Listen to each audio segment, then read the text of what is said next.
प्रिय दर्शकों, फिर एक बार स्वागत है आपका एक नई कहानी के साथ। प्रिय दर्शकों, आज हम एक दिल छू लेने वाली धार्मिक कहानी लेकर हाजिर हुए। अगर आपको सनातन हिंदू संस्कृति पर सच्ची श्रद्धा और गर्व है तो कहानी को अंत तक जरूर देखें और हमारे चैनल को सब्सक्राइब जरूर करें। जय जय श्री राम, जय भोलेनाथ। अब कहानी की शुरुआत करते हैं। वन पुत्र और उसकी पत्नी के विवाह के बाद जंगल में सब कुछ शांति से बीत रहा था। सीता अपने बेटे के सुखी जीवन को देखकर प्रसन्न थी। जंगल की शक्तियों ने वन पुत्र को आशीर्वाद दिया था और अब वह जंगल और मनुष्य के बीच एक नया रिश्ता बनाने की ओर बढ़ रहा था।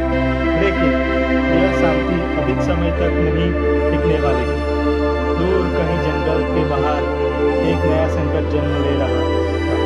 एक लालची राजा, जिसे जंगल की जादुई शक्तियों के बारे में पता चला, उसने जंगल पर कब्जा करने और उसकी शक्तियों को अपने अधीन करने की योजना बनाई।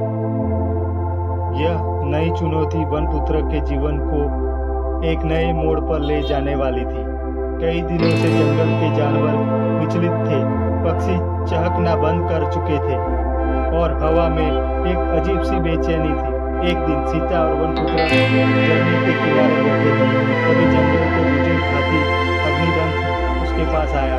वनपुत्र, जंगल पर एक बड़ा संकट आने वाला है, उसने गंभीर स्वर में कहा। क्या हुआ अभी? वनपुत्र ने चिंता से पूछा। एक लालची राजा अपनी सेना के साथ जंगल की ओर बढ़ रहा है। उसे पता चला है कि इस जंगल में जादुई शक्तियाँ और इन शक्तियों को हथियाने के लिए जंगल को नष्ट कर सकता है। यह सुनकर सीता भी घबराई। क्या हमें जंगल छोड़ देना चाहिए? नहीं, वनपुत्र ने दृढ़ता से कहा। हम जंगल को किसी भी कीमत पर बचाएंगे। यह हमारा घर है और इसे नष्ट नहीं होने दूंगा। राजा ने अपनी सेना को जंगल के किनारे तैनात कर दिया था। उसके पास हजारों सैनिक, हाथी, घोड़े और विशाल यंत्र थे जो पेड़ों को काट सकते थे। राजा ने जंगल के किनारे एक विशाल शिविर बनाया और अपने सबसे विश्वासपात्र मंत्री विकराल सिंह को बुलाया। इस जंगल की शक्तियाँ मेरी होनी चाहिए। हम इसे आग से जला देंगे, पेड़ों को काट देंगे और यहाँ एक नया किला बनाएंगे। राजा ने क्रूरता से कहा। विकराल सिंह ने सिर झुकाकर कहा, महाराज, लेकिन जंगल की शक्तियाँ किसी साधारण मनुष्य के नियंत्रण में नहीं आ सकती। हमें पहले वनपुत्र को हराना होगा, तो उसे खत्म करो। राजा गरजा। वनपुत्र ने जंगल की शक्तियों से प्रार्थना की और सभी जानवरों को एकजुट किया। हम जंगल की रक्षा करेंगे, कोई भी इसे नष्ट नहीं कर सकता। वनपुत्र ने सभी जानवरों को समूह में बांट दिया। पक्षी राजा के शिविर पर नजर रखेंगे, हाथी और भालू सैनिकों को रोकेंगे और चीते तथा बाघ पर हमला करेंगे। जंगल में अब युद्ध की तैयारी थी। राजा की सेना जंगल में घुसने लगी। उन्होंने पेड़ काटने शुरू कर दिए। तभी हाथियों ने जोरदार चिगार मारी और उन पर हमला कर दिया। बाघों ने सैनिकों पर झपट्टा मारा। वनपुत्र खुद राजा के शिविर में पहुंचा और विकराल सिंह से भिड़ गया।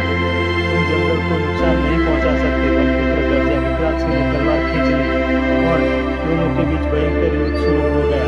वनपुत्र ने विकराल सिंह को पराजित कर दिया। राजा डर गया और भागने की कोशिश करने लगा, लेकिन जंगल की शक्तियों ने उसे जकड़ लिया।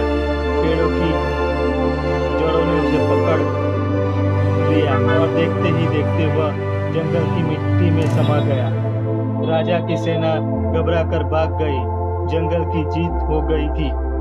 इस युद्ध के बाद जंगल और गांव के बीच शांति स्थापित हुई। वनपुत्र और उसकी पत्नी ने जंगल और मनुष्य के बीच संतुलन बनाए रखने का प्रण लिया। अब जंगल सुरक्षित था और वनपुत्र अपने नए सफर की ओर बढ़ गया। प्रिय दर्शकों, आपको यह कहानी कैसी लगी? कमेंट करके जरूर बताएं और ऐसी ही मजेदार कहानियाँ सुनने के लिए